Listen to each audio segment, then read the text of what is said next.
They sold Serafina Valenti to a vampire king for $800,000. Her stepmother called her a fat burden who would never be valuable. Her father nodded and looked away. Her sister cried but did not fight. And Serafina, 24 years old, size 22, invisible, her entire life packed a single duffel bag and climbed into a black car with tinted windows. But Dorian Blackwell saw what they could not. The golden blood. 1 in 10 million, rarer than diamonds, more precious than empires. In 8 weeks, she would transform from unwanted daughter to crowned queen with equal power. In 6 months, her father would weep in exile while her stepmother forgot her own name. This is the reign of Queen Serafina, the girl who was sold by the pound and bought her throne with power. This is how it began. The apartment smelled like failure. Portland rain hammered the windows of the 2-bedroom walk-up on East Burnside. Inside, Dante Valenti sat at a card table that wobbled on uneven legs. 3 empty whiskey bottles stood like sentries beside a stack of final notices. Red stamps, bold letters, past due, final warning, collections. Serafina stood in the kitchen doorway. She held a dish towel in her hands, twisting it until her knuckles went white. She had been washing dishes when the knock came, when the man in the expensive suit stepped inside, when her father's face went gray. The man's name was Marcus. He wore charcoal cashmere and Italian leather shoes that probably cost more than 3 months' rent. He did not smile. He did not need to. "Mr. Valenti," Marcus said. His voice was smooth, professional, the kind of voice that delivered bad news without flinching. "My employer is prepared to settle your debt in full. $800,000. Wire transfer. Immediate." Dante's hands shook. "What's the catch?" "No catch. A trade." Vivian Ashcroft Valenti emerged from the bedroom. She was 43 but looked 35. Blonde highlights, Pilates body, the kind of woman who turned heads at Whole Foods. She had married Dante 7 years ago, 6 months after his first wife died. Serafina's mother, cancer, stage 4, gone in 3 months. Vivian moved like a shark who smelled blood. "What kind of trade?" she asked. Marcus reached into his jacket. He withdrew a single sheet of paper, heavy stock, watermarked. He placed it on the card table between the whiskey bottles and the shame. "Your daughter," Marcus said. The words hung in the air like smoke. Serafina felt the floor tilt. She gripped the doorframe. Her mind stuttered. Replayed the words. "Your daughter. Your daughter. Your daughter." "Which one?" Vivian asked. "Not if, which?" Dante looked up. His bloodshot eyes darted between the 2 girls. Serafina in the kitchen doorway. Isolde on the couch, frozen mid-scroll on her phone. Isolde was 22, 5'9", size 2, cheekbones that could cut glass. She had a modeling contract pending with Ford. Not signed yet, but close. So close. Her Instagram had 40,000 followers. Brands sent her free clothes. She was marketable, valuable, the kind of daughter who made parents proud. Serafina was none of those things. "Obviously Serafina," Vivian said. She did not hesitate, did not blink. Serafina's breath stopped. Dante opened his mouth, closed it, opened it again. "Vivian, don't be naive, Dante." Vivian crossed her arms.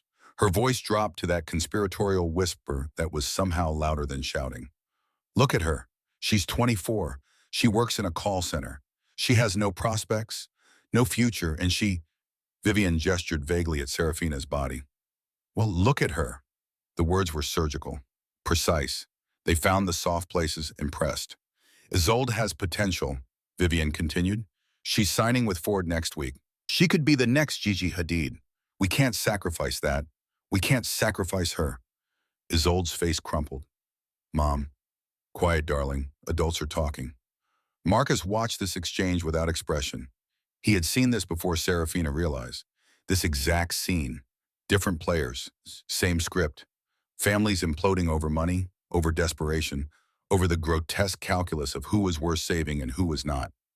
"Mr. Valenti," Marcus said, "I need an answer. My employer does not wait." Dante looked at Serafina, really looked at her, for the first time in months, maybe years. She saw it happen, the moment he made the choice. He saw a 24-year-old woman who still lived at home, who paid rent but was never quite enough, who worked 50 hours a week at a call center listening to angry customers scream about their cable bills, who came home smelling like recycled air and microwave sad desk lunches, who wore oversized hoodies and avoided mirrors, who had never been on a date, never been kissed, never been seen, who was in her father's calculations expendable. How long? Dante asked. Pardon? How long does he want her for? Marcus tilted his head. That depends on her. Is she coming back? That depends on her. Vivian laughed. It was a bright, brittle sound. Dante, don't be dramatic. This is business. Sarah will be fine. Mr. Blackwell is a gentleman. A recluse, yes. Eccentric, certainly. But respectable. She'll probably be better off. Vivian turned to Serafina. Won't you, dear? Serafina could not speak. Her throat had closed. Her lungs had forgotten how to pull air. Sarah, Dante's voice cracked. He could not meet her eyes. You understand, don't you? We don't have a choice. The loan shark, he said. He stopped, started again. This saves the family. This saves Isolde's career. This saves all of us. Except me, Serafina whispered. You'll be fine, Vivian said again, firmer now, impatient. Stop being melodramatic. Go pack your things. Mr. Blackwell is waiting.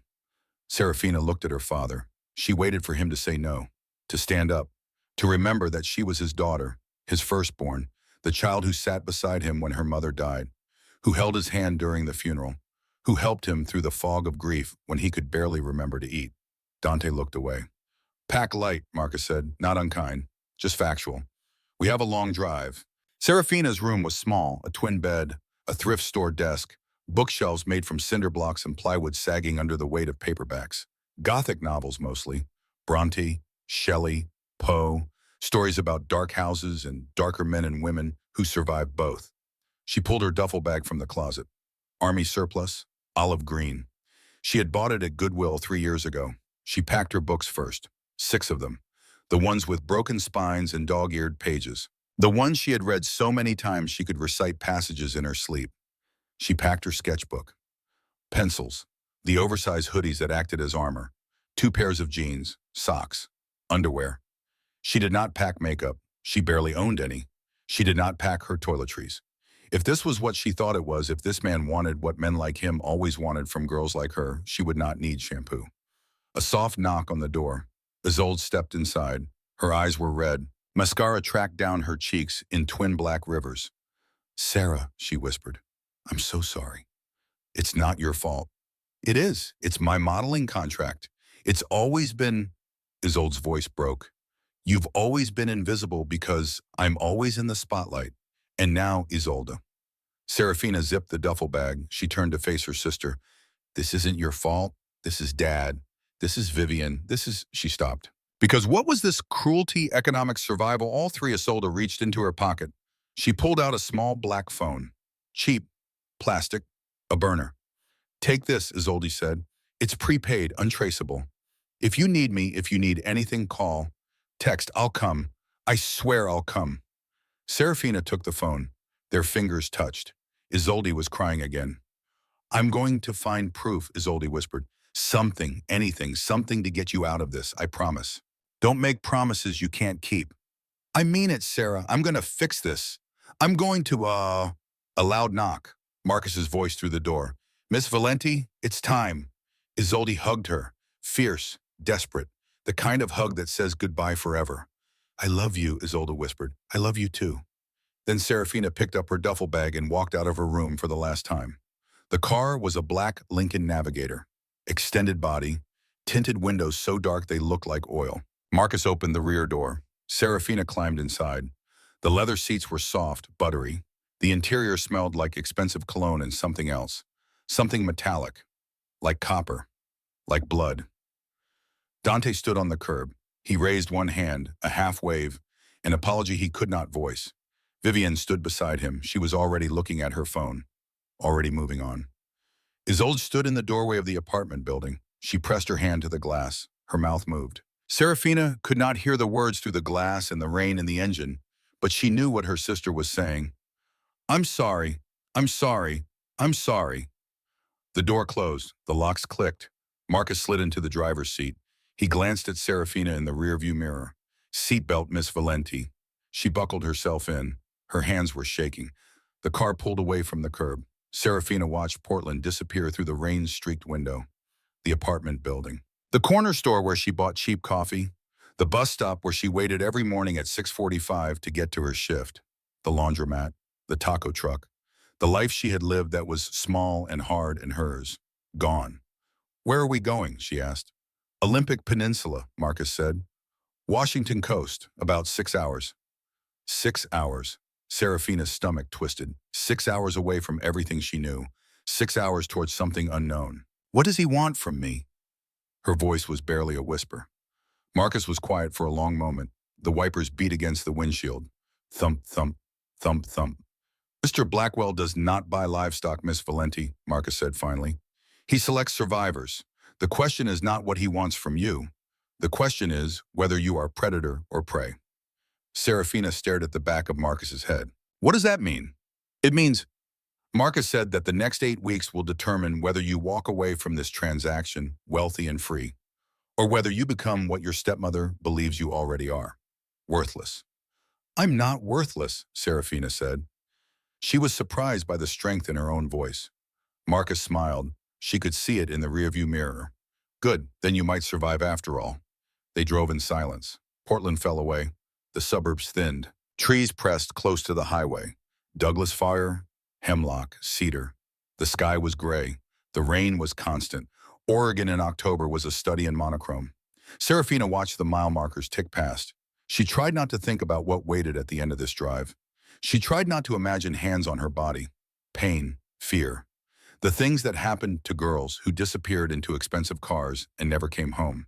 Instead, she thought about the medical file Vivian had pulled out. Arnold blood, golden blood. Serafina had donated blood 3 times in the past year. Sacred Heart Hospital. They had called her after the first donation. Urgent, desperate. A child was dying. Leukemia, rare blood type. No matches in the database. Would she consider donating again?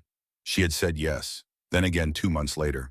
Different child, same desperation, then again and again, until the nurses knew her by name, until they started calling her our miracle donor, until Serafina started to feel like maybe, just maybe, she was worth something after all. Vivian must have seen the paperwork, must have contacted this Dorian Blackwell, must have sold her daughter's blood like it was a commodity to be traded. Serafina's hands curled into fists. She had spent 24 years believing she was a burden, believing she took up too much space, believing she was the wrong shape, the wrong size, the wrong girl. But apparently her blood was valuable, rare, worth $800,000. Not her mind, not her kindness, not her heart, her blood. The irony was suffocating. They stopped once. A rest area somewhere near Olympia. Marcus filled the tank. Serafina used the bathroom. She stared at herself in the fluorescent lit mirror. Pale skin, dark circles under her eyes. Hair pulled back in a messy bun, oversized gray hoodie that swallowed her frame. She looked like a ghost. When she came out, Marcus was waiting by the car. He held out a bottle of water and a granola bar. "Eat," he said. "I'm not hungry." "Eat anyway. Mr. Blackwell dislikes it when his guests arrive faint." "Guests," Serafina repeated. The word tasted bitter. "Is that what you call me?" "That is what you are." Marcus opened the rear door. "Until you prove otherwise." Serafina climbed back into the car. She did not eat the granola bar. She held it in her lap like a talisman, like proof that someone somewhere thought she was worth feeding. They drove on. The trees grew thicker, older. The highway narrowed to a 2-lane road, then a single-lane road, then gravel. The rain had stopped, but the sky was still gray. Late afternoon light filtered through the canopy overhead, green, gold, and hazy. Marcus turned onto a private drive. No sign, no mailbox, just a break in the trees and a road that wound deeper into the forest. Serafina sat up straighter. Her heart began to pound. The road climbed, up, up. The sound of rushing water grew louder. Then she saw it. The estate. It was not a Gothic castle, not crumbling stone and gargoyles. It was modern, architectural, a structure of black granite and steel and glass that seemed to grow out of the cliff face itself. Waterfalls cascaded on either side, feeding into a ravine below. The sound was deafening, primal, like the earth itself was roaring. Iron gates blocked the entrance. They were forged into the shapes of thorns and roses. Beautiful and brutal, they opened automatically as the car approached. No guards, no intercom, just silent machinery recognizing the vehicle. Marcus drove through. The gates closed behind them with a final ominous clang. The driveway circled a massive fountain. Black stone, water erupting from the center in a violent geyser. The car stopped at the base of wide steps leading to double doors. Oak. Heavy, ancient-looking, despite the modern architecture. Marcus turned off the engine. The sudden silence was worse than the noise. "We're here," he said. Serafina's hands were shaking. She clenched them together, forced herself to breathe. "What do I do?" she asked. "You walk through the front door. It's unlocked. Mr. Blackwell is waiting." "You're not coming with me." Marcus met her eyes in the rearview mirror. "I am the transport Miss Valenti, not the destination." Serafina's pulse hammered in her throat. She reached for the door handle. Her fingers were numb. She climbed out of the car. The air was cold, sharp. It smelled like pine and water and something else, something old. She grabbed her duffel bag from the back seat, slung it over her shoulder. Marcus rolled down his window. "Miss Valenti?" She turned. "Do not show fear," Marcus said. "Mr. Blackwell respects strength, not submission." Then he drove away. Serafina stood alone at the base of the steps. The wind bit through her hoodie. The sound of the waterfalls was so loud she could feel it in her chest. She looked up at the double doors. They were 20 feet tall at least, imposing, designed to make anyone approaching feel small. She climbed the steps. 1, 2, 3, 27 in total. Her legs burned by the time she reached the top. She stood before the doors. Her breath came in shallow gasps, not from exertion, from terror. She reached for the iron handle. It was cold enough to burn. She pulled. The door opened without a sound. Inside, the air was warm.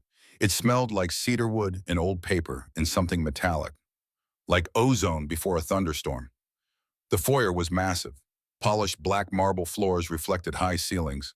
A chandelier hung overhead, not crystal, wrought iron, twisted into the shapes of thorns and bones. "Hello," Serafina's voice echoed. Small, insignificant. No answer. She stepped inside. The door swung shut behind her. Not slammed, just closed. Soft. Definitive. To her right, a dining room. A table long enough to seat 20, set for one. A single-place setting at the far end. China, silver.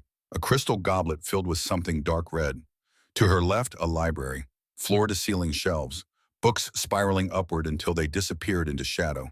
A rolling ladder. Leather chairs. A fireplace large enough to stand in. Straight ahead, a grand staircase. Black stone, iron railings. It split halfway up, curving left and right toward a second-floor landing. Serafina walked toward the staircase. Her footsteps echoed. She felt watched, but she saw no one. "You're late." The voice came from everywhere and nowhere. Deep, resonant. It made her ribs vibrate. She spun around. He stood at the top of the staircase. Dorian Blackwell. He was not what she expected. She had expected a corpse, a creature, something out of the Gothic novels she loved, something monstrous. He was not monstrous. He was devastating. He looked to be in his early 30s, 6'4" at least, broad shoulders, lean build. He wore black trousers and a charcoal dress shirt with the sleeves rolled to his elbows. His skin was pale, marble smooth. His hair was black with silver streaks at the temples, but it was his eyes that stopped her heart. Amber, not brown, not hazel, true amber, like honey held up to sunlight, like the eyes of a wolf. He descended the stairs, slow, deliberate. Each footstep echoed like a hammer striking stone. Serafina's instincts screamed, "Run, hide, disappear, make yourself small." She hunched her shoulders, crossed her arms over her stomach. The old defensive posture, the one that said, "I know I take up too much space. I'm sorry. I'm trying to be less." Dorian reached the bottom of the stairs. He stopped 3 feet away from her. He towered over her. She was 5'7". He made her feel like a child. He tilted his head, studied her. His eyes moved from her face to her body and back again. Not leering, not hungry, assessing. "Your father described you as a burden too heavy to carry," Dorian said. His voice was low, controlled. "I call you a cornerstone, strong enough to hold up kingdoms." Serafina blinked. Her mouth opened, closed. No words came. Dorian circled her, slowly. She felt his gaze on her back, her shoulders, her hips. Her fear spiked. This was it. This was when he would— "You're afraid," Dorian said. He stopped in front of her again. "That's wise. Fear is the beginning of survival. But I need to know, are you prey, Serafina Valenti? Or are you predator waiting for the right moment to show your teeth?" "I don't understand," she whispered. "Marcus gave you the same question in the car. What was your answer?" "I said I wasn't worthless." "And are you— She wanted to say yes. The word was on her tongue, 24 years of conditioning. 24 years of being told she was too much and not enough. Too fat, too quiet, too invisible. Not pretty, not special, not worth keeping. But something in his eyes stopped her. He was not mocking her. He was waiting, genuinely waiting. Like her answer mattered.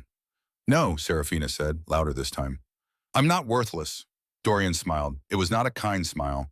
It was sharp, approving. Good, what he said. Then we can begin. He gestured towards the library. Come. Serafina followed. She did not know what else to do. The library was warm. A fire crackled in the hearth.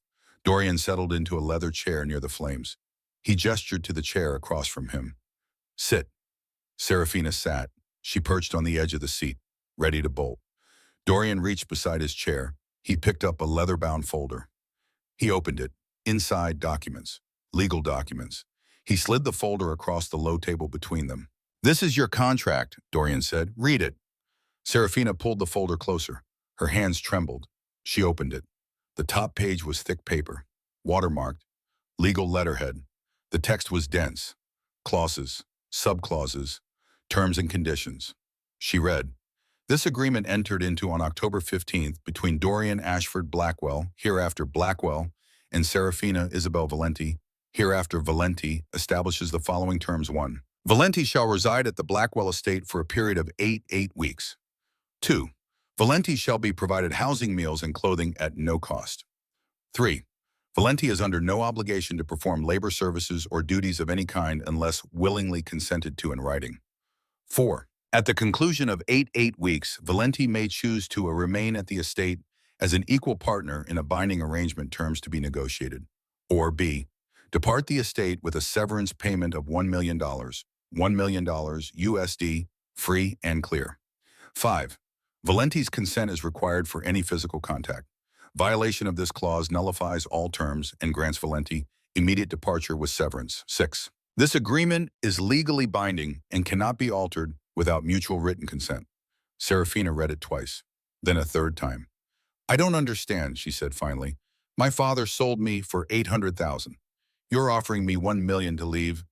I am offering you a choice, Dorian said. Your father sold you because he is weak, desperate. A man who trades his daughter's freedom for his own comfort is no man at all. I paid his debt. But you are not chattel, Serafina. You are a person with agency, with rights. This contract ensures that. Why? The word burst out of her. Why would you do this? What do you want from me? Dorian leaned forward. The firelight cast shadows across his face, made the sharp angles sharper. 18 months ago, he said, I received a call from Sacred Heart Hospital in Portland. They were searching for rare blood donors, R0, golden blood, 1 in 10 million. They had a child dying of leukemia. No matches in the national database. They were desperate. Serafina's breath caught. I have connections in the medical community, Dorian continued. I offered to fund the search, to contact private donors, to do whatever was necessary to save the child. And then, he paused. Then they told me they had already found a donor, a young woman who had given blood 3 times in 6 months, who insisted they take more than the safe limits, who said, and I quote, if it saves them, take it all. Tears stung Serafina's eyes. They gave me your name, Dorian said. Serafina Valenti. I researched you, quietly, thoroughly. I learned about your life, your family, your sacrifices, and I realized something. He leaned back. You are not valuable because of your blood, Serafina. You are valuable because of your heart. Your blood is rare, but your compassion, that is priceless. Serafina could not speak, could not breathe. I did not buy you, Dorian said softly.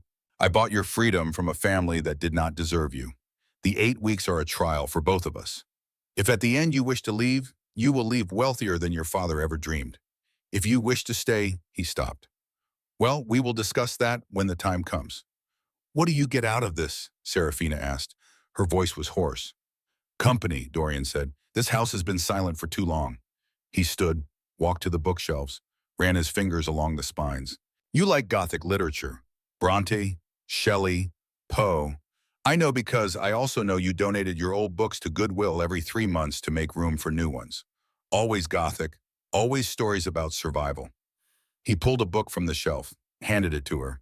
It was a first edition. Jane Eyre, The binding was pristine.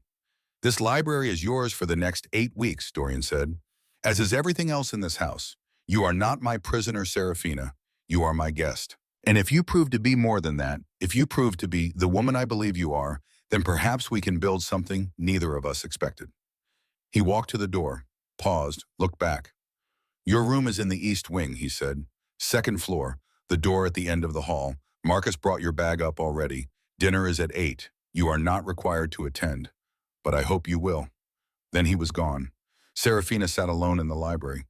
The fire crackled. The book was heavy in her hands. She opened it. On the inside cover, in elegant script, "For Serafina. May you find the same strength here that Jane found at Thornfield. D.A.B." She closed her eyes. The tears came then, hot, silent. Not tears of fear, tears of something else, something she could not name. For the first time in her life, someone had seen her, really seen her, and she did not know if that was a gift or a trap. Serafina's room was not a room. It was a suite. She found it exactly where Dorian had said. East wing, second floor, end of the hall. The door was mahogany, carved with rose vines. She pushed it open. The space was larger than the entire apartment she had shared with her father and Vivian. Floor-to-ceiling windows overlooked the ravine and the waterfalls. The sun was setting, the light was rose gold and impossible. It made the water look like liquid fire. The bed was enormous. California King. 4-poster frame in black wood. The sheets were white, Egyptian cotton, soft enough to drown in, but it was the rest of the room that made her stop. Bookshelves lined one wall. They were already filled. Gothic novels, every title she had ever owned, and 100 more she had only dreamed of reading. A desk sat beneath the windows, with bioman, solid. On it, sketchbooks, pencils, charcoals, watercolors. An easel stood nearby. And the closet. She walked to it, opened the double doors. Inside clothes, dozens of outfits. But not the shapeless, apologetic clothes she was used to. These were structured, bold, gowns in jewel tones, emerald, sapphire, deep burgundy, leather corsets reinforced with steel boning, combat boots hidden beneath long skirts, clothes that said, "This is my body and I am not sorry for it." Every piece was her size, exactly her size. She pulled out a dress, midnight blue velvet, long sleeves, high neckline. It was elegant, regal, the kind of dress a queen would wear. She held it against herself, looked in the full-length mirror beside the closet. For the first time in her life, she did not see a burden. She saw a woman. She saw herself. A knock on the door. Serafina jumped. "Yes?" "Dinner, Miss Valenti." Marcus's voice, professional, flat. She looked at the dress, at her reflection. "I'll be there." She changed quickly. The dress fit perfectly. It hugged her curves, did not hide them. She left her hair down. No makeup. She did not own any anyway. She walked downstairs, barefoot. The marble was cold against her soles. The dining room was lit by candles, hundreds of them. The long table was still set for one, the place setting at the far end. Dorian sat there. He wore the same clothes. He did not look up when she entered. "Sit," he said. There was a second place setting directly across from him. Close enough to talk, not close enough to touch. Serafina sat. A moment later, Marcus appeared with covered dishes. He placed them on the table, lifted the lids. Steam rose. Roasted chicken, garlic mashed potatoes, glazed carrots, warm bread, simple food, comfort food, the kind of meal her mother used to make before she got sick. "I cooked it myself," Dorian said. He was watching her now. "I have not cooked for another person in 200 years. I am out of practice. If it is terrible, blame the passage of time, not the effort. 200 years. Serafina's hands froze on her fork. Yes." Dorian picked up his goblet. The liquid inside was dark red, too dark to be wine. He took a sip. "I am what your stories would call a vampire. Marcus is human. Most of my staff are, but I am not. I want no illusions between us, Serafina. You deserve the truth." Her heart was a trapped bird. "Are you going to hurt me?" "No." "Are you going to kill me?" "No." "Are you going to drink my blood?" Dorian set down his goblet. He leaned forward. The candlelight made his eyes glow. "No, I drink blood, yes. I require it to survive. But I do not hunt. I do not feed from living beings. I have not done so in 3 centuries. The blood in this glass came from a medical supplier. Ethically sourced. Donated. I am a monster, Serafina, but I am not a villain. There is a difference. She wanted to run, every instinct screamed, but she did not move. Why am I here? She asked. Really, if you don't want my blood, if you don't want to hurt me, why pay $800,000 for me? Dorian was quiet for a long moment. He looked past her, at something she could not see, something in memory. 300 years ago, he said finally, I fell in love. Her name was Mei Lin. She was human. She had the same blood you have, golden blood. I did not know when I met her. I loved her for her mind, her spirit, her laugh. His voice softened, broke. We married. She became pregnant. And then he stopped, swallowed. She was taken, tortured, killed. The baby died with her. I was too late. I have been too late for 300 years. Serafina's vision blurred. I swore that day, Dorian said, that I would never harm another golden vessel. That if I ever encountered one again, I would protect her. Not use her, not consume her. Protect her. He met Serafina's eyes. You are not Mei Lin. You are not a replacement. You are not a ghost. But you are in danger, Serafina. Your blood makes you a target. Vivian sold you to me because she knew. She has been planning this for years. If I had not bought you, someone else would have. Someone worse. Someone who would have drained you dry and discarded your body. The room spun. I brought you here to keep you safe, Dorian said, to give you time, to see if perhaps, he stopped, to see if you might choose to stay, not because you are Mei Lin, but because you are you. And I have been alone for so long. Serafina stood. The chair scraped against the floor. She could not sit, could not breathe, could not process. I need air, she whispered. The balcony, Dorian said. He pointed. Through that door. Take all the time you need. She ran. The balcony overlooked the ravine. The waterfalls roared below. The stars were out. Bright, too many to count. The air was freezing. She gulped it down. A vampire. He was a vampire. And Vivian had sold her, knowing, planning, for years. Serafina's legs gave out. She sank to the stone floor, pressed her back against the railing. She pulled her knees to her chest. She was shaking. Footsteps, soft. Dorian appeared in the doorway. He did not step onto the balcony. He stayed in the threshold. Shall I leave you? He asked. I don't know. Her voice was barely there. I will not touch you. I will not approach. But I will not leave you alone if you are in distress. I'm not in distress. She laughed. It was a broken sound. I'm terrified. I'm angry. I'm confused. I'm human, Dorian said gently. You are human, and you have every right to be all of those things. You said Vivian planned this. For years. What does that mean? Dorian hesitated. May I sit? She nodded. He sat on the threshold, still inside, still separated by the doorway, giving her space. Your mother, he said, did she ever tell you how she met Vivian? Vivian was her nurse at the hospital when Mom was dying. Yes, and do you know how Vivian came to be her nurse? Serafina shook her head. Vivian Ashcroft was not a nurse by passion, Dorian said. She was a nurse by design. She worked in oncology, specifically in the wing that treated patients with rare blood disorders. She had access to medical records, to blood samples. She was recruited 15 years ago by an organization that traffics supernatural beings and rare-blooded humans. They call themselves the Broker. Serafina's blood turned to ice. Your mother had golden blood, Dorian continued, the same as you. The Broker identified her, sent Vivian to monitor her. When your mother died, Vivian married your father, not for love, to gain access to you and Isolde, to watch you grow, to determine if you inherited the blood. Isolde, Serafina whispered. Does she? I do not know, Dorian said, but it is likely. The trait is genetic. If you have it, your sister may as well. And Vivian was going to sell us both. Yes. But you bought me first. Yes. Serafina closed her eyes. Why didn't you tell me this in the library? Why wait until now? Because Dorian said you needed to see that I am not your enemy first.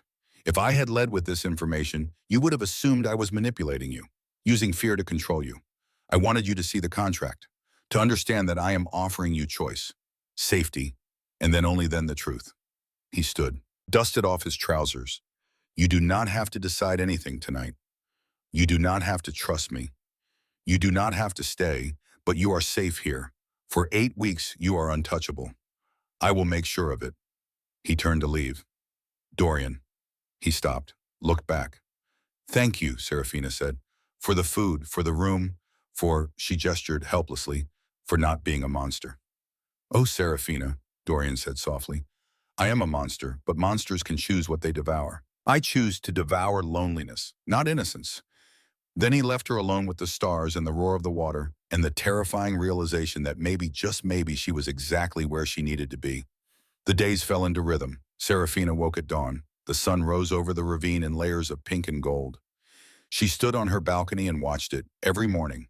She had never watched a sunrise before. In Portland, she woke in darkness, took the bus in darkness, arrived at work before the sun crested the horizon. Here she had time. She explored the estate. It was enormous, labyrinthine. She found the library tower.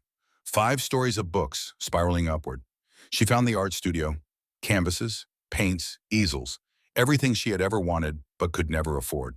She found the greenhouse, orchids, roses, plants with names she could not pronounce. She found the armory, swords, daggers, crossbows mounted on the walls, relics from centuries past. She touched a blade.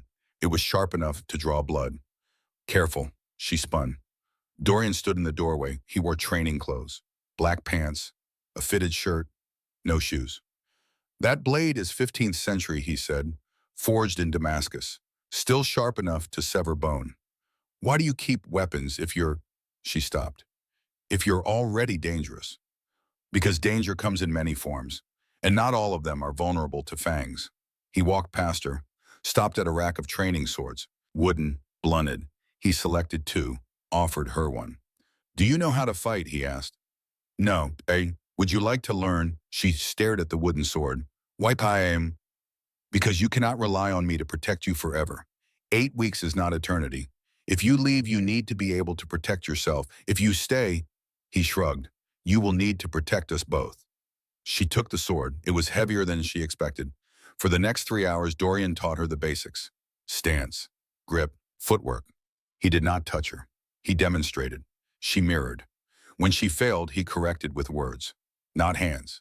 Again, again, better, again. By the end, she was drenched in sweat. Her muscles screamed, but she felt something unfamiliar blooming in her chest. Pride. You learn fast, Dorian said. He took the sword from her, set it aside. Tomorrow, we'll continue. Why are you doing this, she asked. Because I want you to be strong, not dependent. But if I'm strong, I might leave. Yes, he smiled. It was sad. But if you stay weak, you will never truly choose. And I do not want a prisoner, Serafina. I want a partner. That requires equality, and equality requires strength. Dinners became conversations. Every night at 8, they sat across from each other. Dorian cooked. He was better than he claimed. The meals were simple but perfect. He did not eat, but he watched her with an intensity that should have been uncomfortable. It was not. It was attentive, like he was memorizing every expression. They talked about books, philosophy, history. Dorian had lived through centuries. He spoke about the French Revolution like it was yesterday, about the Industrial Revolution with nostalgia and disgust, about wars and plagues and progress. Serafina told him about her life, about working at the call center, about the customers who screamed, about her mother's death, about the way her father stopped seeing her the day Vivian arrived. He chose survival over love, Dorian said. Is that so wrong, Barton? It is human, but it is not forgivable. On the 5th night, Serafina asked the question that had been burning in her mind. The portraits, she said, in the West Wing. I found them. The woman who looks like me, Mei Lin. Is that why you chose me? Because I remind you of her. Dorian set down his goblet. He was quiet for a long time. You do not look like Mei Lin, he said finally. Not truly. You share her coloring, the shape of your face perhaps. But Mei Lin was Chinese. You are not. Mei Lin was a warrior, a fighter. You are a healer, a giver. You are different people entirely. Then why? Because Dorian said, when I saw your medical records, I saw what you gave. 3 times you donated blood, far beyond safe limits. You nearly died saving children you did not know. That is not Mei Lin, that is you.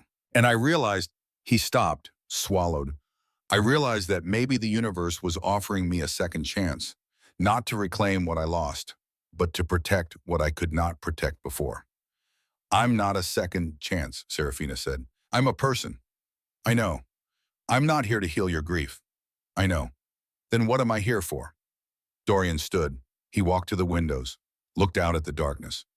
You are here to decide if monsters deserve redemption, if loneliness can be cured by connection, if a man who has lived 300 years in shadow can learn to walk in the light again. He turned, his eyes glowed in the candlelight. You are here to save yourself, Serafina. Not me. I am already lost.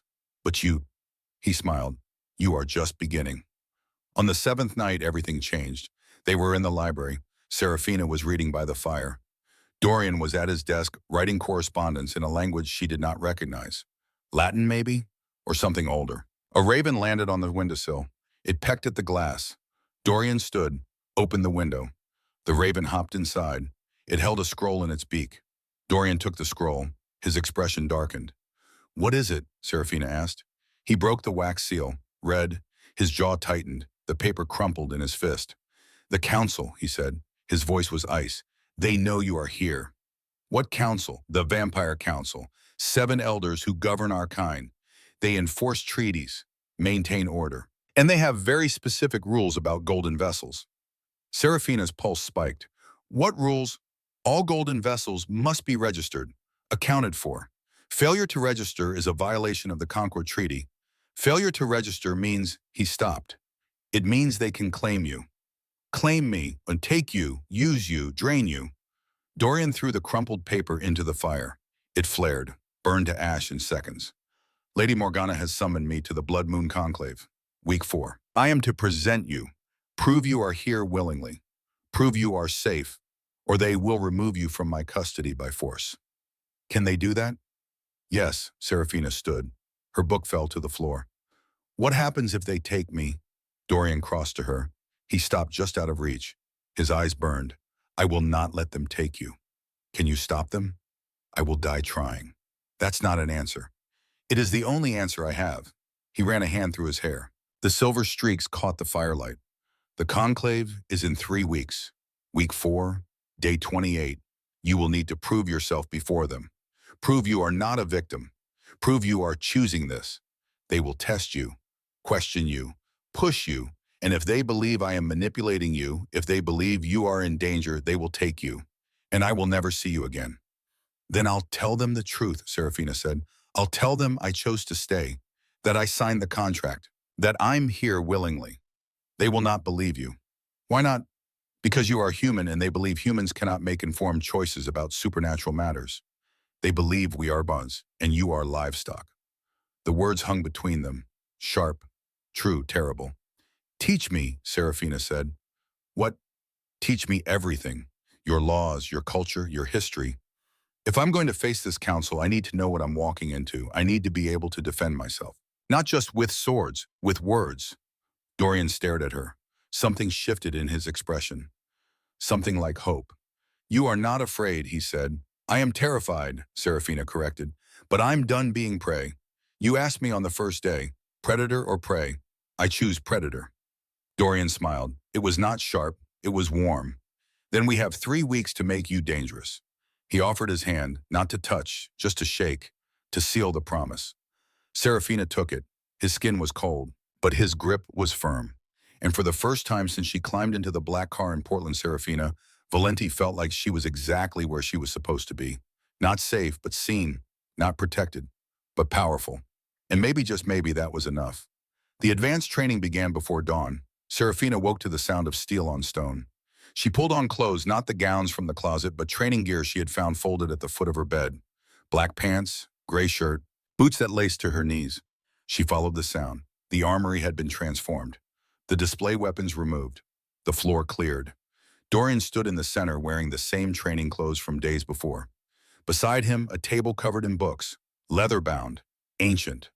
You're early, he said. You said we have 3 weeks. That's not enough time to waste sleeping.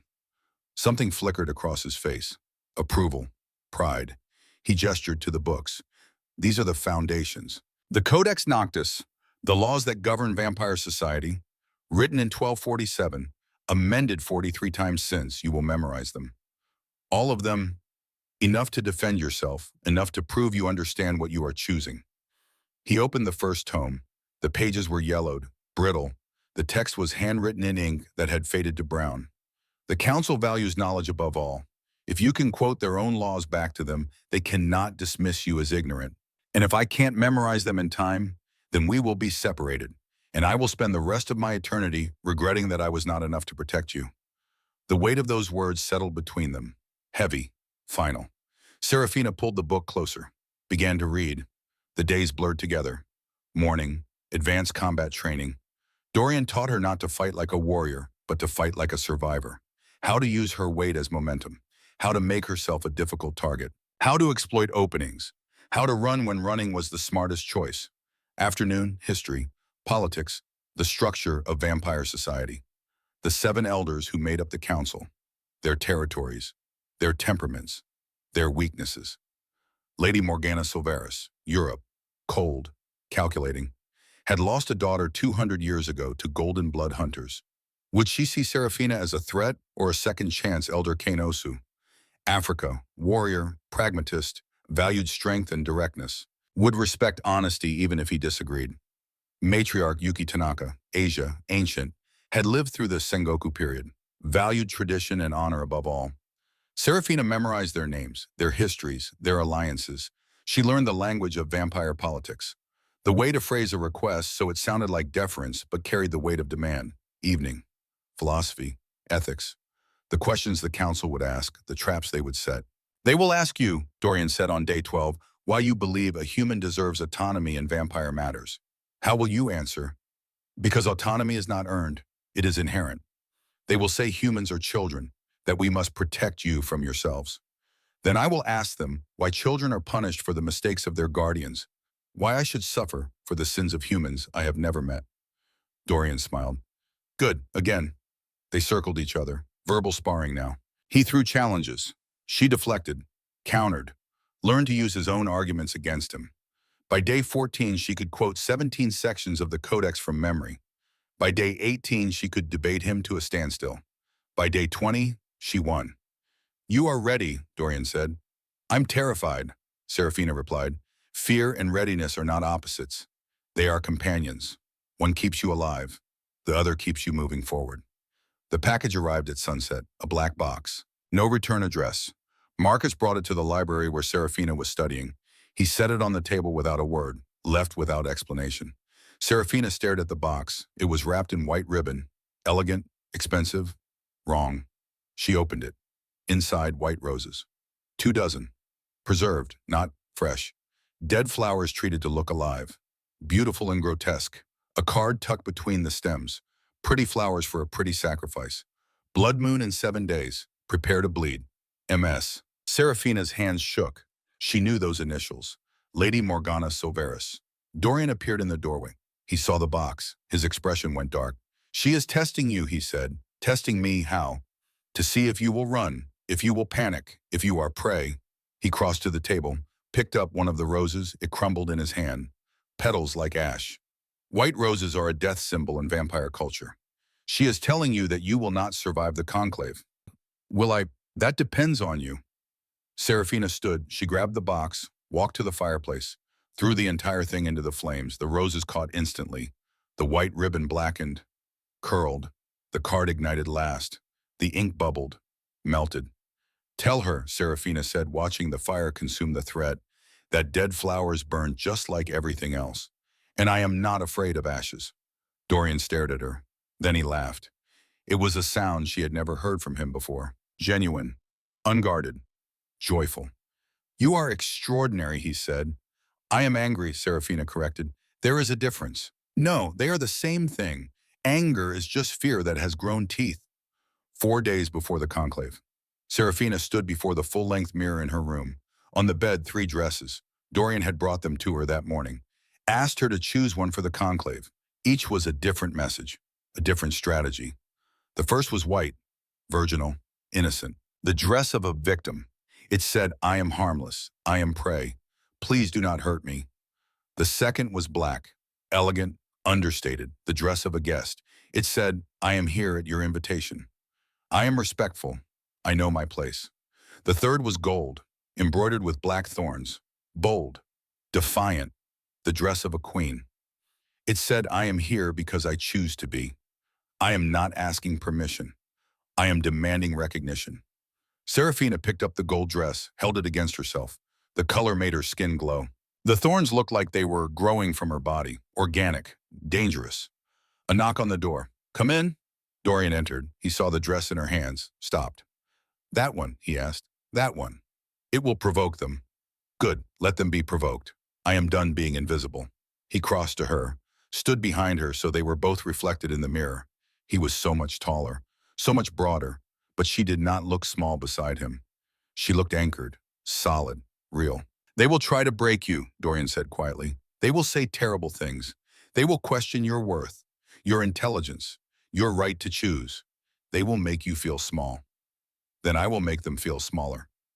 Serafina. He met her eyes in the mirror. If this becomes too much, if you want to leave before the conclave, if you want to take the severance and disappear, I will not stop you. I will not judge you. I will simply miss you. She turned, faced him directly. They were close enough now that she could feel the cold radiating from his body. It did not frighten her anymore. It was just him, just Dorian. I am not leaving, she said. I am not running. I am going to walk into that conclave, and I am going to prove that I am not livestock. I am not a vessel. I am a person. And if they cannot see that, then they are blind. And blindness is not my problem. Dorian's hand lifted, hesitated. She could see him fighting the urge to touch her face, to tuck the strand of hair that had fallen across her cheek. But he did not. He respected the boundary, always. You are the bravest person I have ever met, he said. I am not brave. I am just tired of being afraid. That is what bravery is. The drive to Seattle took 4 hours. Marcus drove. Dorian sat in the back beside Serafina. He had not spoken since they left the estate. His jaw was tight. His hands were fists on his knees. He was afraid. She could see it, feel it. The fear was not for himself, it was for her. Tell me again, Serafina said. What happens when we arrive? Dorian took a breath, steadied himself. We will be taken to the Obsidian Hall, underground, beneath Pike Place Market. The council meets there during blood moons. It is neutral ground, sacred. Who will be there? The 7 elders, their entourages. Perhaps 50 vampires in total, all of them older than countries. All of them more powerful than you can imagine. And me. You will stand before them. They will ask you questions. You will answer honestly, directly. Show no fear, show no weakness. If you hesitate, they will interpret it as doubt. If you lie, they will smell it. Vampires can hear heartbeats, can taste adrenaline in the air. You cannot hide from them. I do not want to hide. I know, but Serafina, he turned to her. His amber eyes were desperate. If they decide to take you, if they vote to remove you from my custody, I will fight. I will kill as many as I can. But I will lose. There are too many, and when I fall, they will take you anyway. So if it comes to that, if I tell you to run, you run. Do you understand? I will not leave you. You will, because if you stay, you will watch me die, and then you will be alone with them. And that is a fate worse than any death I could suffer. She wanted to argue, but his expression stopped her. This was not negotiation. This was love. Desperate, terrified, willing to sacrifice everything for her survival. I will run, she said. It was a lie, but it was the lie he needed to hear. He nodded, looked away, out the window, at the trees blurring past. They drove the rest of the way in silence. Obsidian Hall was not a building. It was a wound in the earth. They descended through a hidden entrance behind a shuttered fishmonger's stall. Stone steps, spiraling down, down, down. The air grew cold, damp. The walls were black stone, volcanic glass. It reflected no light, just swallowed it. At the bottom, a massive iron door, carved with symbols Serafina did not recognize. Old languages, dead languages. The door opened silently. No hinges, no mechanism she could see. Just magic, or something worse. Inside the hall was enormous, a cathedral carved from darkness. The ceiling disappeared into shadow. Pillars of obsidian held up nothing and everything. At the far end, 7 thrones, black stone, high-backed, carved with thorns and skulls and things that might have been birds or might have been nightmares. 5 of the 7 thrones were occupied. The vampires sitting in them were ancient, not old, ancient. They looked like statues carved by a master sculptor and then cursed to live. Perfect, terrible, inhuman. Lady Morgana Silveris sat on the center throne. She wore white, a gown that looked like ice. Her hair was platinum. Her skin was paper pale. Her eyes were chips of frozen sky. She looked at Serafina the way a scientist looks at a specimen. Curious, detached, cruel. To her left, Elder Kanosu, dark skin, broad shoulders. He wore traditional Yoruba robes in deep indigo. Gold at his throat. His presence was gravity. Wait. He did not look at Serafina. He looked through her, assessing. To Morgana's right, matriarch Yuki Tanaka. Small, delicate.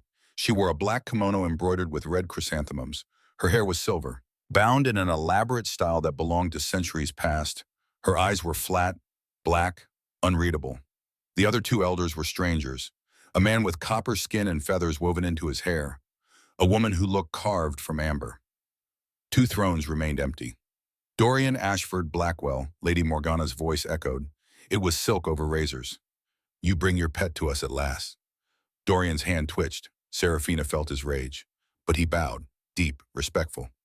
Lady Morgana, he said. Esteemed council, I bring Serafina Valenti, not as pet, as guest, as unregistered golden vessel in violation of the Concord Treaty, Morgana interrupted. She leaned forward, her eyes narrowed. Did you think we would not notice, Dorian? Did you think you could hide her in your little fortress, and we would look away? I was not hiding her. I was protecting her. From whom? From traffickers, from those who would exploit her. From us. Morgana smiled. It was a terrible thing. You think we would harm her. We who govern our kind, we who maintain the balance. How insulting. Elder Kane spoke. His voice was thunder, low, resonant. The girl, let her speak. All eyes turned to Serafina. She wore the gold dress. The thorns caught the dim light. She stood straight, shoulders back, head high. She had practiced this, rehearsed it.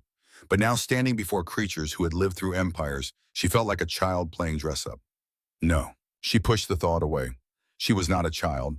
She was a woman, and she had every right to stand here. I am Serafina Valenti, she said. Her voice did not shake. That was enough. I am here by choice. I signed a contract with Dorian Blackwell. I am not his prisoner. I am not his slave. I am his guest. And at the end of 8 weeks, I will choose whether to stay or leave. That is the agreement. That is the truth. Contracts can be signed under duress, Morgana said. They can. This one was not. How do we know? Because I am telling you. Morgana laughed. It was sharp, cold. You are human, child. You do not understand what you have entered. You do not understand the danger. You are prey pretending to be predator. I am neither, Serafina said. I am a person, and I am tired of being treated like property. The hall went silent. Matriarch Yuki leaned forward. Bold words. Do you have bold actions to match? Ask me. Very well, Yuki's eyes glittered. Prove to us that you understand our world, that you are not ignorant. Debate me, here, now, on vampire law. Serafina's pulse hammered. This was the moment Dorian had prepared her for. She stepped forward, away from Dorian, standing alone before the council. What is your question, matriarch? The Codex Noctis Section 12, subsection 4. Recite it. Serafina closed her eyes, pulled the memory forward. Dorian's voice reading to her by firelight. The cadence, the rhythm. Any human who displays knowledge of vampire society before the council may invoke the right of autonomy. Upon successful completion of 3 trials, knowledge contribution and survival of said human shall be granted citizenship status and may not be claimed as property or resource. Silence. Then Yuki smiled. It was a razor-thin thing. Correct. The Dante Accord. Not invoked in 400 years. I invoke it now, Serafina said. Morgana's eyes widened. You cannot be serious. I am. I invoke the right of autonomy. I demand the 3 trials. If I pass, you cannot take me. You cannot claim me. I am free. Elder Kane stood. He was massive, towering. He walked down from the thrones. His footsteps echoed. He stopped before Serafina, looked down at her. She was an insect before him, a spark before an inferno. You understand what you ask, he said. The trials are not symbolic, they are brutal. Many humans have invoked this right. None have succeeded. Then I will be the first. Why I am? Because I am tired of being invisible. I am tired of being sold. I am tired of being told I am not enough. I have been small my entire life. I am done being small. Elder Kane stared at her for a long moment. Then he turned to the council. I vote to grant her request. Let her face the trials. If she survives, she has earned her autonomy. If she fails, he looked back at Serafina, then we will know she was never meant to walk among us. Matriarch Yuki nodded. I concur. The other two elders murmured agreement. Only Lady Morgana remained silent. She tapped one pale finger against her throne, considering. Finally, she spoke. Very well. The trials begin now. Matriarch Yuki descended from her throne. She stood before Serafina, two ancient women, one who had lived centuries, one who had lived in shadows. The first trial is knowledge, Yuki said. You claim to understand our world. Prove it. Answer my questions. 3 errors, and you fail. I understand. Question 1. Why do vampires require blood? Serafina breathed. Not for sustenance. Vampires do not digest. The blood carries life force, the essence of mortality. Without it, you fade. You become shadows, ghosts. You require the reminder of what you once were to remain tethered to existence. Yuki's expression did not change. Question 2. Why are golden vessels valuable? Because the blood is uncorrupted. Our null lacks antigens. It is universal, compatible with all vampires. But more than that, it is rare, and rarity breeds obsession. You value it not because you need it, but because others want it. It is currency, it is power, it is control. A murmur rippled through the hall. Question 3. Yuki's eyes narrowed. Why should a human be granted autonomy in vampire society? This was the trap, the question Dorian had warned her about. Serafina could feel every eye on her. She could hear her own heartbeat, loud, fast, betraying her fear. She thought about her life, about being sold, about being invisible, about every moment she had been told she did not matter. Because autonomy is not granted, Serafina said slowly. It is inherent. You do not give me the right to choose. I already have it. What you are deciding today is not whether I deserve freedom, but whether you are willing to acknowledge it. That is the real trial. Not of me, of you. The silence was deafening. Then Elder Kane laughed. It was a booming sound, joyful, surprised. She has you there, Yuki, he said. The human is cleverer than we anticipated. Yuki did not smile, but her eyes softened, just slightly. Trial 1, passed. Serafina's knees nearly buckled. She locked them, stayed standing. Lady Morgana rose. She descended slowly, a predator in no rush. She stopped directly in front of Serafina, close enough that Serafina could see her own reflection in those ice-chip eyes. The second trial is contribution, Morgana said. You must prove you can offer value to our society beyond your blood. Convince us why we should allow you to live among us. What can you give that we cannot take? Serafina's mind raced. What did she have? She was not strong, not fast, not immortal. She was human, fragile, temporary, but she was not powerless. I can give you what you have forgotten, Serafina said. Humanity. Morgana's eyebrow arched. Explain. You have lived so long that you no longer understand the humans you feed from.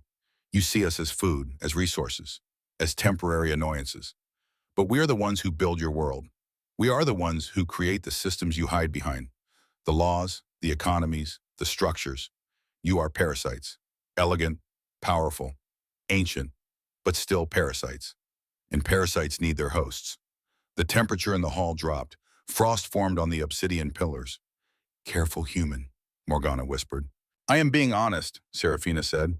You asked for contribution. I offer alliance. I offer understanding. I offer a bridge between your world and mine. You are isolated, stagnant. You have not evolved in centuries because you refuse to adapt. Let me help you adapt. Let me show you how to thrive without exploitation, how to coexist without domination. And why would we want that? Because the world is changing. Humans are advancing. Technology, medicine. Soon we will not need you. Soon you will be relics, myths, forgotten.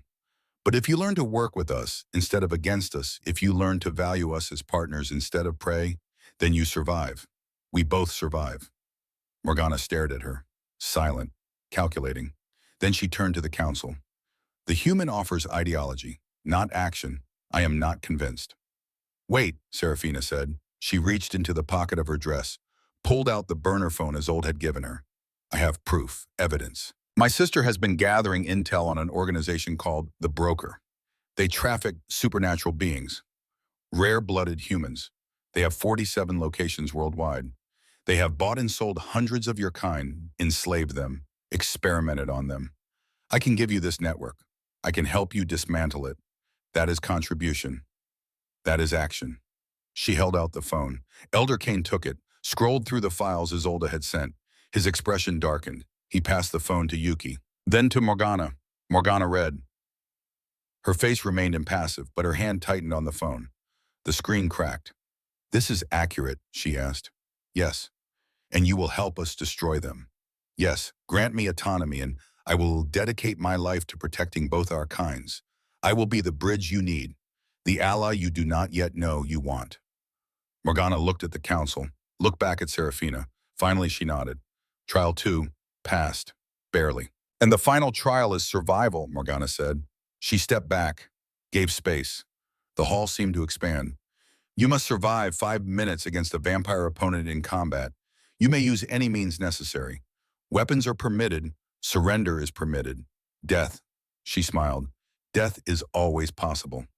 Who is my opponent? Serafina asked. Me. The hall erupted. Vampires hissed, whispered. This was not standard. This was personal. Dorian stepped forward. Lady Morgana, this is excessive. She is human. You will kill her. Then she was never worthy of autonomy. Morgana removed her white gown. Beneath she wore black leather. Fitted, functional, battle gear. If she cannot survive me, she cannot survive your world, Dorian. I am doing her a favor. This is murder. This is mercy. Morgana turned to Serafina. You have 2 choices, child. Fight me and possibly die, or surrender now and submit to our custody. You will live, but you will never be free. Choose. Serafina looked at Dorian. His face was anguish. He was about to intervene, about to damn himself to save her. She shook her head. No. I choose to fight, Serafina said. Marcus appeared from the shadows. He carried a wooden training sword, the same kind Dorian had trained her with. He offered it to her. She took it. The weight was familiar, comforting. Morgana laughed. A wooden sword against a vampire. You might as well bring a toothpick. Then it will be a fair fight, Serafina said. The hall fell silent. Someone rang a bell. Low, resonant, once. The trial had begun. Morgana moved like lightning. One moment she was 10 feet away. The next she was inside Serafina's guard. Her hand shot out. Serafina barely dodged. The blow whistled past her ear. She stumbled back. Her training kicked in. Do not fight like a warrior. Fight like a survivor. Morgana circled her, toying, playing. You are slow, weak, human. This is pathetic. Serafina did not respond. She watched, waited. Morgana was fast, but she was arrogant. She was not taking Serafina seriously. Good. Morgana lunged again. This time Serafina did not dodge. She dropped, let herself fall. Morgana sailed over her, off balance, expecting resistance that did not come. Serafina rolled, came up swinging. The wooden sword caught Morgana's ankle, not hard enough to break, just hard enough to sting, to surprise. Morgana hissed, her eyes flashed. No longer playing, she grabbed Serafina by the throat, lifted her off the ground, one-handed, effortless. Clever, Morgana said, but not clever enough. Serafina could not breathe, could not speak. She clawed at Morgana's hand, useless. She was going to die. Here, now, in front of everyone. No, her training, Dorian's voice, use your environment. The obsidian hall had been carved from volcanic glass, reflective, and above the throne's UV lights, emergency protocol for executions. Serafina stopped clawing. She grabbed her wooden sword, still in her other hand. She swung. Not at Morgana, at the control panel on the nearest pillar. The sword connected. The panel shattered. Sparks flew. The UV lights ignited. Morgana screamed. She dropped Serafina, threw herself backward. The lights seared her skin. Smoke rose from her arms, her face. She retreated into shadow. Serafina stood, gasping. She pointed the sword at Morgana. Her hands shook, but her voice did not. Yield, Serafina said, or burn. Morgana crouched in shadow. Her eyes glowed. Feral, furious. Then slowly she smiled. Yield, Morgana said. Well played, human. The lights dimmed. The trial was over. Serafina dropped the sword. Her legs gave out. She collapsed. Dorian was there. He caught her before she hit the ground, held her. His arms were cold, but she had never felt safer. You did it, he whispered. You survived. Elder Kane's voice boomed across the hall. The trials are complete. Serafina Valenti has passed. Knowledge, contribution, survival. By the laws of the Dante Accord, she is granted autonomy. She cannot be claimed, she cannot be taken, she is free. The council rose. One by one they bowed, acknowledging her, accepting her, all except Morgana. She stood in shadow, watching, her expression unreadable. They drove back to the estate in silence. Serafina sat beside Dorian, her body ached. Bruises bloomed across her throat where Morgana had held her. Her hands would not stop shaking. But she was alive. She was free. You were extraordinary, Dorian said quietly.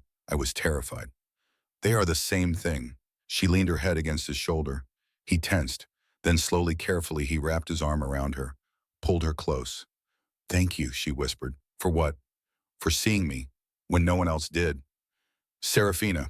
He turned so they were face to face. I did not make you brave. You were always brave. I just gave you a place where bravery was allowed. She wanted to kiss him. The urge was overwhelming, but before she could move, her phone buzzed. The burner phone, the one Isolde had given her. She pulled it out. A text message. Unknown number. Sarah, I found something. Mom's files. You need to see this. Call me. Now. Isolde Serafina's blood went cold. She showed Dorian the message. His jaw tightened. Call her. Now. She dialed. It rang once, twice. Isolde picked up. Her voice was frantic, breathless. Sarah, oh my God, Sarah, I found... She stopped, took a breath. I hacked Mom's email, her real email, the one she thinks is encrypted. Sarah, it's worse than we thought. What do you mean, Bud? Mom didn't just work for the broker. She is the broker, or part of it. She's been trafficking supernatural beings for 15 years. And Sarah, Isolde's voice cracked. She didn't just monitor us, she made us. What? You and me. We're not Dad's natural children. We're designer babies. Mom took genetic material from that woman, Maylin, the one from the portraits. She had it stored. She used it to create embryos. She implanted them in our birth mom. We're not just carriers of golden blood, Sarah. We're synthetic. We're Ari. A crash. Isolde screamed. The line went dead. Isolde, Serafina shouted. Isolde. Nothing. Dorian grabbed the phone, dialed back. No answer. He tried again. Nothing. Marcus, Dorian said. Turn around. Now, Portland. East Burnside. We have 2 hours. Drive fast. The car accelerated. The world became a blur. Serafina could not think, could not process. She was not real. She was manufactured. She was a product designed from stolen genetic material. From Maylin's body.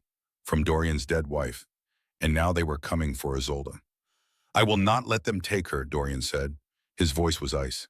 I swear to you, Serafina, I will burn that entire building to the ground before I let them touch your sister. She believed him, but she also knew they were already too late. The apartment building was dark when they arrived. Marcus parked on the street. Dorian did not wait for the car to fully stop. He was out, moving. Serafina followed. Her legs screamed. Her throat ached. She did not care. They took the stairs, 2nd floor. The door to the apartment was open. Not broken, just open, like an invitation. Dorian entered first, Serafina behind him. The apartment was trashed, furniture overturned, glass shattered, blood on the walls, not much, just enough to tell a story. There had been a fight. Isolde, Serafina called. Her voice echoed. Isolde, silence. Dorian moved through the rooms, kitchen, bathroom, bedrooms, all empty. Then he stopped, stared at the wall.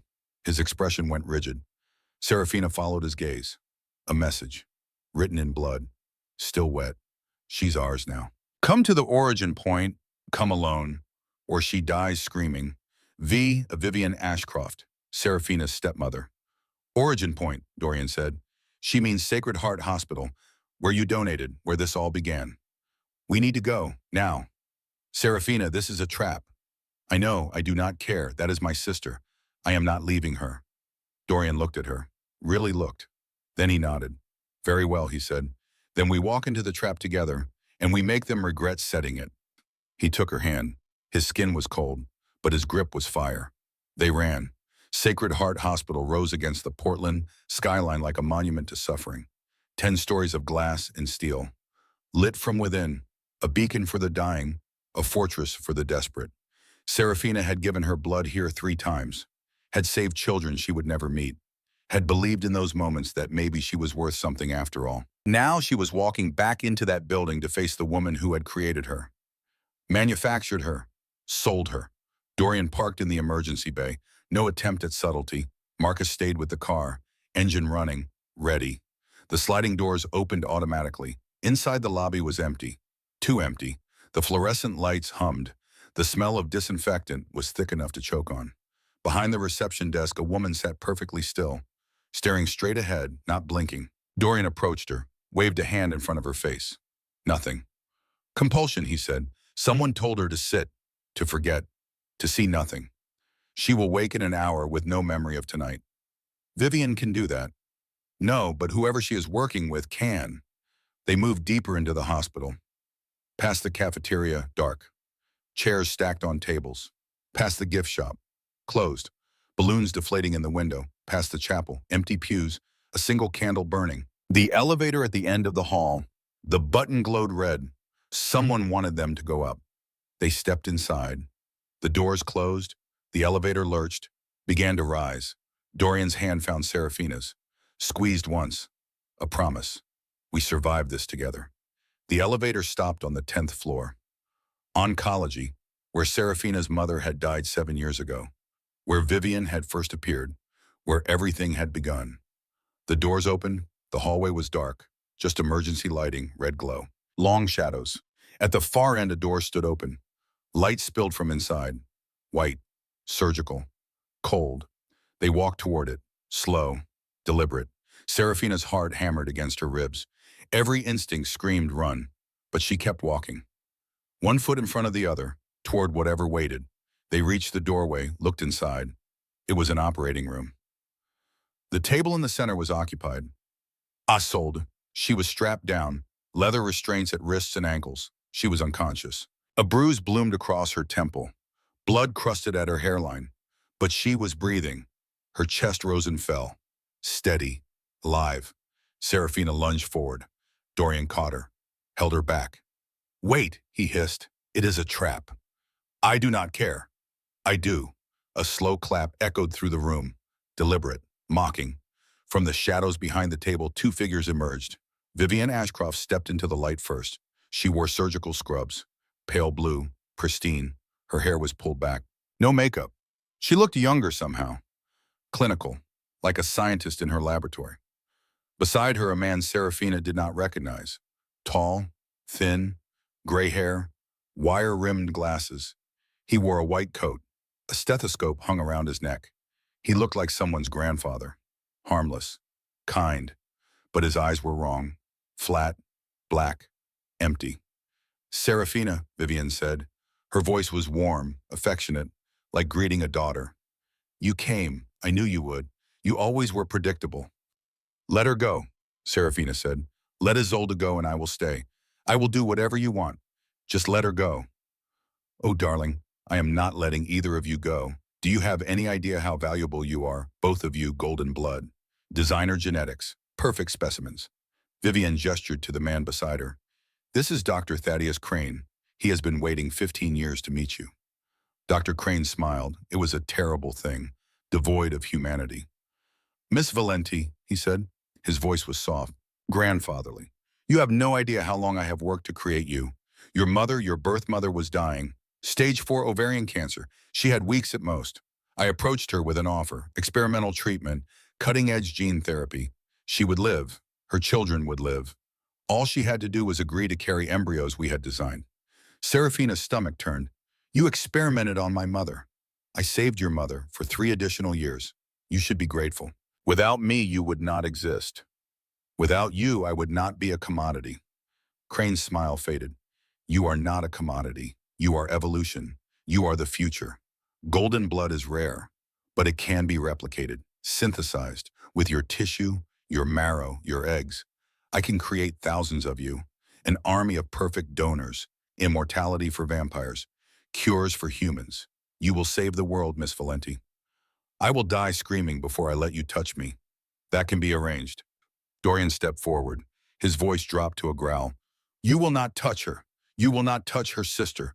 Release them both, now, or I will tear this building apart brick by brick. Crane laughed. Dorian Blackwell, The great vampire king, so noble, so righteous. His eyes glittered. Tell me, do you know where I got the genetic material, the stolen samples I used to create these girls? Dorian went rigid. From your wife's corpse, Crane said softly. We harvested everything. Blood, marrow, eggs, tissue. Malin Blackwell was a gold mine. And these, he gestured to Serafina and Isolde. These are her legacy, her daughters. Not by birth, by design. You could say, he smiled, they are as much yours as they are anyone's. Serafina felt the world tilt. She looked at Dorian. His face was gray, anguish, horror. That's why they look like her, she whispered. That's why I have her face, because I'm made from her, from pieces of her. Precisely, Crane said. You are the ultimate tribute. Malin 2.0, improved, enhanced, perfected. Dorian made a sound. It was not human. It was rage incarnate. His eyes went red, not amber, red. His fangs descended, not delicate, massive, serrated. His fingers lengthened, claws, black, sharp. He looked like death. You desecrated her, Dorian said. His voice shook the walls. You took her body. You violated her memory. You created life from her death without consent, without honor. You made her a thing to be harvested. I made her immortal, Crane said. Her legacy lives on in... He did not finish. Dorian moved like a storm. One moment he was across the room. The next he was on Crane. He did not ask questions, did not hesitate. He drove his claws through Crane's chest, ripped out his heart. The organ was black, shriveled, wrong. Crane's eyes went wide. He looked down at the hole in his chest, then at Dorian. Broker, protocol, Omega, he whispered. Then he crumbled.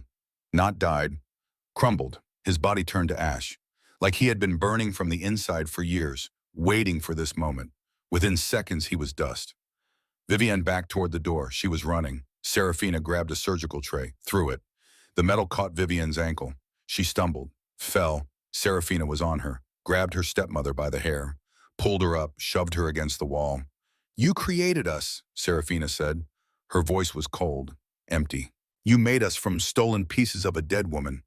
You turned us into products. You sold us. I gave you life. Vivienne gasped. You ungrateful. Serafina slapped her. Hard. The sound echoed. You gave us nothing, Serafina said. You took everything.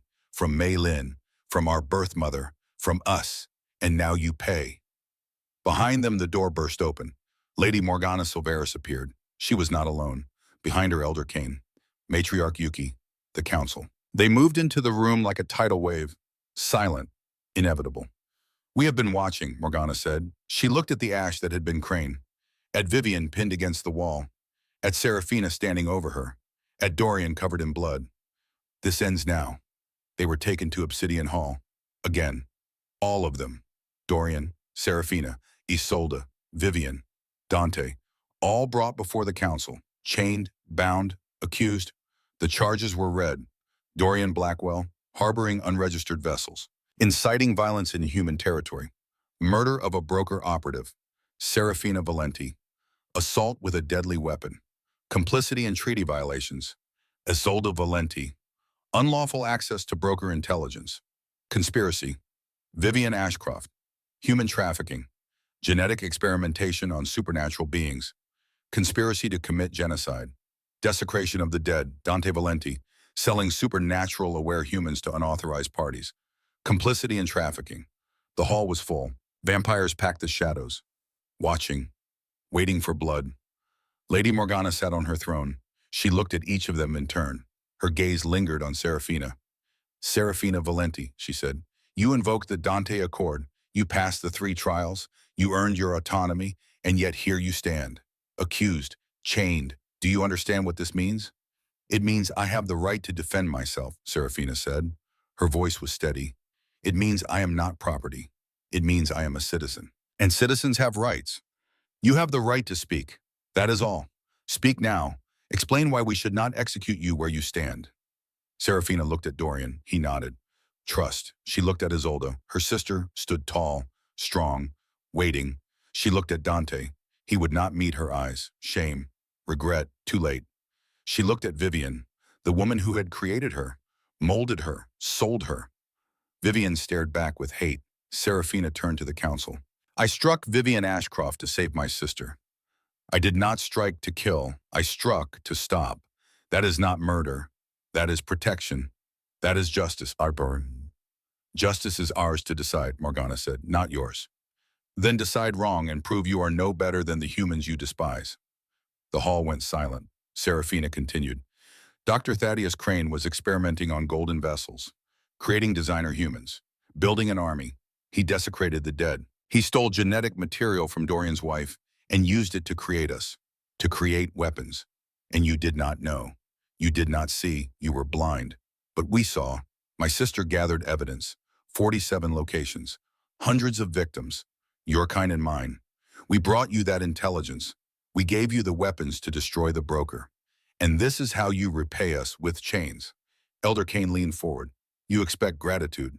I expect fairness. I expect the laws you claim to uphold to apply equally. You say I am a citizen. Then treat me like one.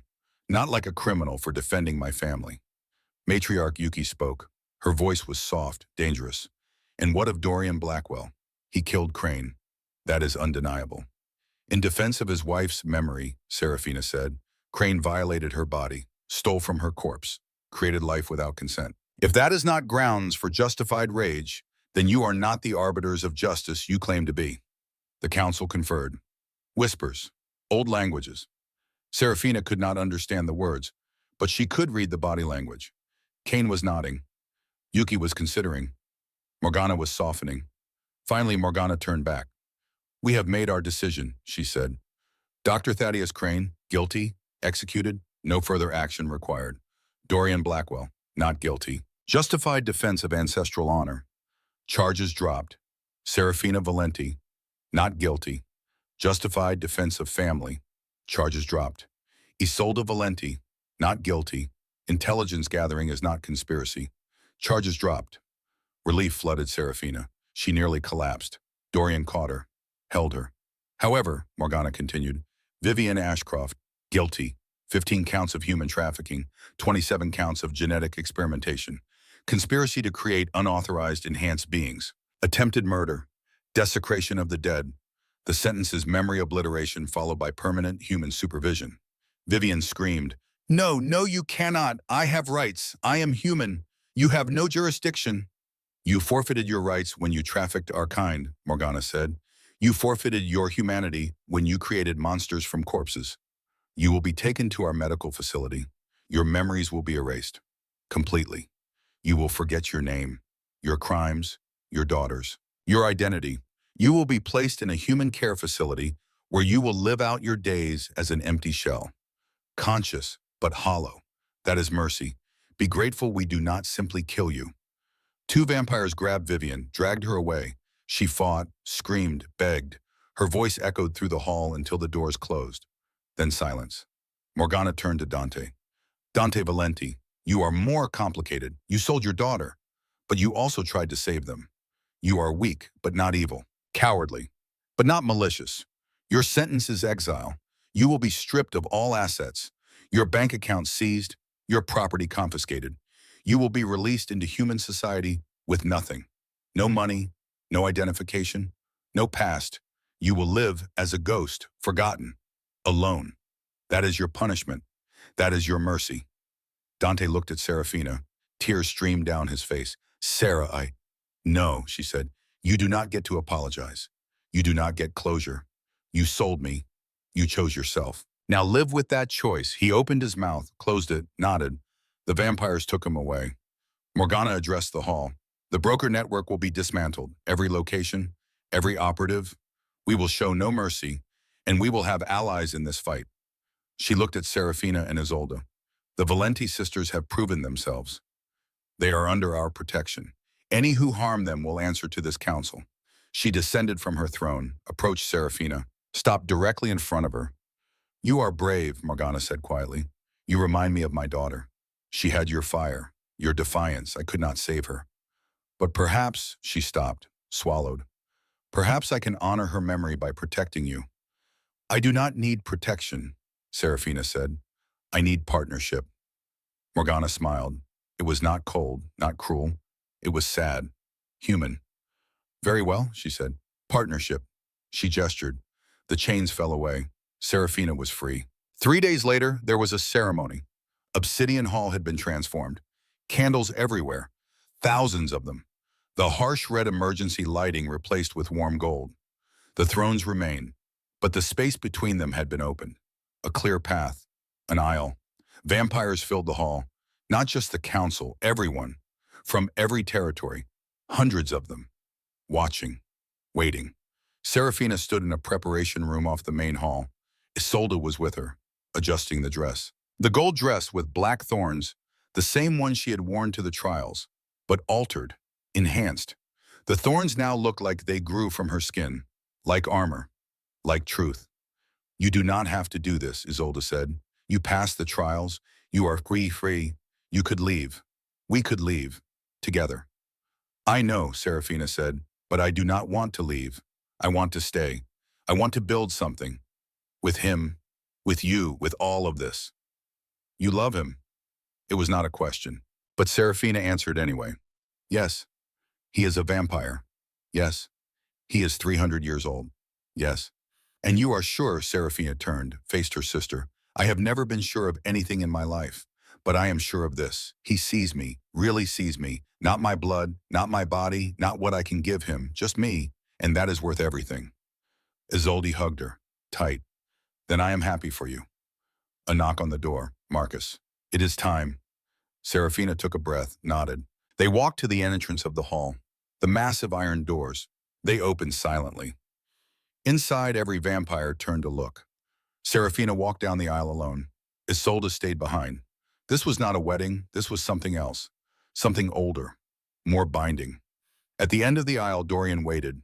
He wore black. Simple. Elegant. His amber eyes glowed in the candlelight. He looked at her like she was the only person in the world. Beside him, Lady Morgana. She would officiate. Witness. Bind.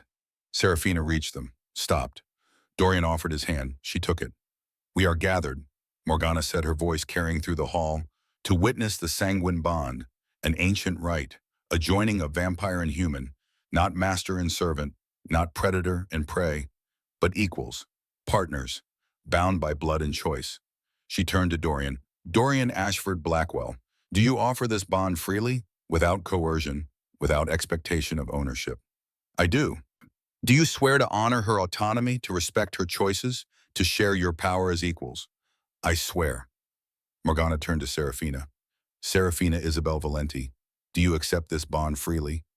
Understanding the consequences, you will gain extended life, enhanced abilities, a connection to his soul, but you will also be tied to him, bound. If he dies, you will feel it. If he suffers, you will suffer. Do you accept this? Serafina looked at Dorian. She thought about everything. Portland, the apartment, the call center, the life she had lived as invisible. She thought about the estate, the library, the training, the trials, the woman she had become. She thought about the truth, that she was made from pieces of his dead wife, that her blood was Maylin's blood, that in some strange, terrible way she carried his wife's legacy in her veins. And she thought about him, about how he had chosen her anyway. Not because she was Maylin, but because she was not. I accept, she said. Morgana produced a blade, silver, ancient. She handed it to Dorian. Offer your blood. Dorian took the blade, cut his palm, deep, blood welled, dark, red. He held his hand out to Serafina. Morgana handed the blade to Serafina. Offer yours. Serafina cut her palm. It hurt, sharp, clean, blood dripped, bright, human, but not entirely, because somewhere in that blood was Maylin, and Maylin's connection to Dorian, a connection that had existed 300 years before Serafina was born. Join hands, Morgana said. They clasped hands, palm to palm, blood mixing. The moment their blood touched, Serafina gasped. She felt him, not physically, but deeply. His emotions, his thoughts, his memories. 300 years of loneliness, of loss, of waiting, and then her. The moment he had seen her name on the hospital records. The moment he had decided to save her. The moment he had fallen in love. And he felt her. She knew he did. Her fear, her anger, her strength, her choice. But there was something else, something deeper. A third presence in the bond. Faint, like an echo.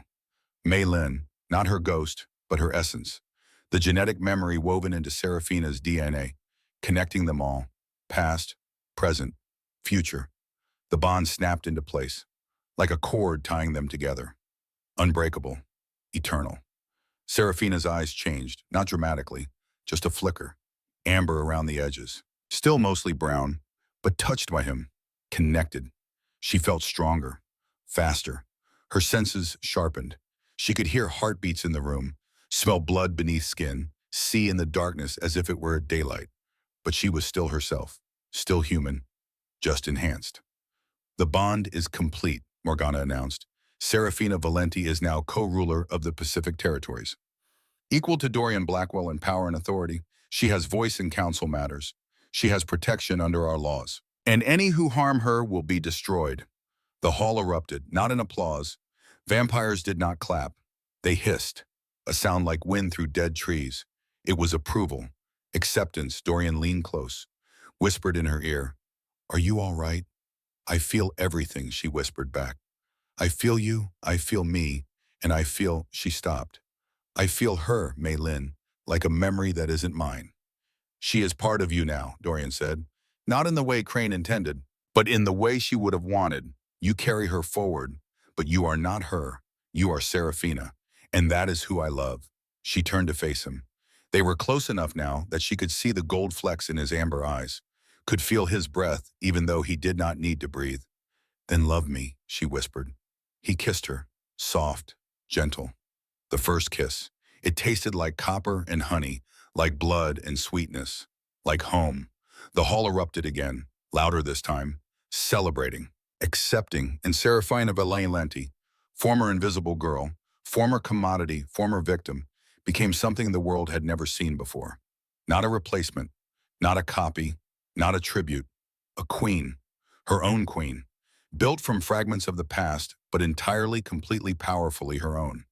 Obsidian Hall was full again, but this time it was a celebration, not a trial, not a sentencing, a summit, Vampire-Human Cooperation Summit, the first of its kind, representatives from governments, medical organizations, human rights groups, and the Vampire Council.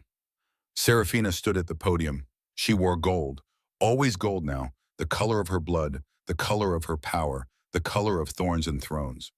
"1 year ago," she said, her voice carrying through the hall, "I was sold to a vampire for $800,000. My family called me worthless, a burden, too heavy to carry. They believed I was nothing, and I believed them. For 24 years I believed them." She paused. Let the words settle. "But I was wrong, and they were wrong. I was not worthless. I was priceless. I was not a burden. I was a cornerstone, strong enough to hold up kingdoms. And the only thing that had to change was not my body, not my blood, not my worth, but my belief. I had to stop shrinking. I had to stop apologizing for taking up space. I had to stop letting others define my value." She looked at the crowd, vampires, humans, all watching, all listening. "They sold me by the pound," Serafina said, "and I bought my throne with power. Not the power they gave me, the power I took, the power I claimed, the power I earned. And now I use that power to make sure no one else is ever sold. No one else is ever manufactured. No one else is ever told they are too much or not enough." She gestured to Dorian. He stood beside her, her equal, her partner, her choice. "This is not a fairy tale," Serafina said. "I did not become beautiful. I did not become thin. I did not transform into someone else's idea of perfect. I became myself, fully, unapologetically. And that was enough. That is always enough." She looked directly at the cameras broadcasting this speech, at the women watching, at the daughters who felt invisible, at the people who believed they were burdens. "If you are watching this," she said, "and you feel small, if you feel worthless, if you have been told you take up too much space, I want you to know something. You are not too much. The world is too small. You are not a burden. You are a cornerstone. And the throne does not need to fit you. You build the throne to fit yourself." She paused, smiled. It was sharp, fierce, unapologetic. "They called me fat. They called me ugly. They called me worthless. And I said—" She leaned into the microphone. "So what, I am still here. I am still standing. I am still powerful. And if you want my throne, you will have to pry it from my cold, dead, chubby hands." The hall erupted, laughter, applause, hisses of approval from vampires, cheers from humans. The sound was deafening, joyful, triumphant. Dorian took her hand, kissed her knuckles. "You are magnificent," he said. "I am necessary," she corrected. "There is a difference." "No," he said. His amber eyes glowed. "They are the same thing." She kissed him. There, in front of everyone, on camera, broadcasting to the world. Because she could, because she was free, because she was powerful, because she was seen, because she was Serafina Valenti, not a vessel, not a victim, not a product, a queen. And queens do not apologize for taking up space. They make space, they claim it, they own it, and they build thrones that fit exactly right. The Golden Sanctuary opened on a Tuesday, staffed by humans and vampires working together. Safe houses across the Pacific Northwest, medical care, legal support, protection for supernatural beings with rare genetics. Serafina and Isolde ran it together. 43 of the broker's 47 locations dismantled, 217 victims freed. The work was not done, but it was progress. Vivian Ashcroft lived in a care facility in Seattle. Clean room, soft bed, empty eyes. The nurses said she cried sometimes at night. When asked why, she could never remember. She had forgotten her name, her daughters, everything. A shell, breathing but not living. Dante Valenti disappeared into the streets of Eugene, homeless, broken, forgotten. Serafina hired investigators, not to help him, just to know. The reports confirmed he was alive, and suffering. That was enough. The estate became the Valenti Academy, training grounds for humans who wanted to work with supernatural beings. Isolde taught history and culture. Serafina taught self-defense and negotiation. The portraits in the West Wing remained. Maylin Blackwell. But now Serafina's portrait hung beside her. Not as replacement, as continuation. Two women, two eras, both loved, both honored, both powerful. Below both portraits a plaque. They tried to make us vessels. We became queens. On a quiet evening, Serafina found Dorian in the library, his usual chair by the fire, reading. He looked up when she entered, smiled. "Come here," he said. She crossed to him, settled into his lap. He wrapped his arms around her, cold skin against warm. They fit. "Are you happy?" he asked. "I am more than happy," she said. "I am free. I am powerful. I am seen. I am loved. I am everything they said I could never be." "You were always those things," he said. "The world just needed to catch up." She turned, kissed him. Soft, sweet, home. Outside, the waterfalls roared. Inside, the fire crackled. And in that moment, Serafina Valenti felt something she had never felt before in her entire life. Complete. Not because she had found someone to complete her, but because she had finally completed herself. And that was the greatest power of all.